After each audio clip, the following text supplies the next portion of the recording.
সমাজে দু ধরনের মহিলা দেখে থাকি।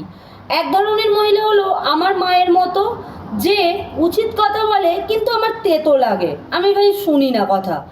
আর এক ধরনের মহিলা হলো আমার কুচুটে কাকিমার মতো, যে সামনে আমার বলে যে হ্যাঁ এটা করবি ওটা করবি, প্রবলেম কিসের, এখন যুগ সোশ্যাল হয়ে গেছে, এটা করতেই পারিস, কোনো প্রবলেম নেই।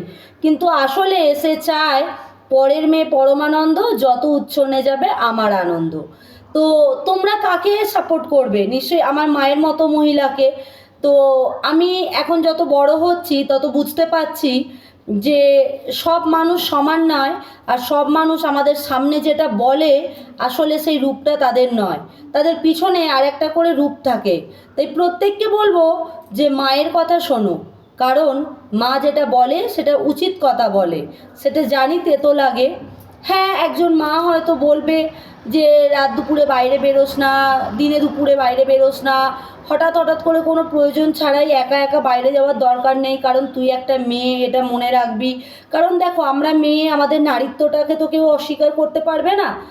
তো সেই রকম আমরা শুনি না, বেরিয়ে যাই, আর বেরিয়ে গেলেই আমাদের নিজেদের আত্মরক্ষা করার মতো ক্ষমতা আমাদের হয়তো নেই। যাদের আছে তাদের ব্যাপারটা আলাদা, কিন্তু সব মেয়ের মধ্যে সেই আত্মরক্ষা করার ক্ষমতাটা থাকে না। তো ওই আত্মরক্ষা করার ক্ষমতাটা না থাকলেই বিপদে পড়তে হবে। তো সেক্ষেত্রে একটা কথাই বলবো যে মায়েদের কথাগুলো শোনো, তেতো লাগলেও হঠাৎ হঠাৎ করে বেকার বাইরে বেরিও না খুব প্রয়োজন ছাড়া।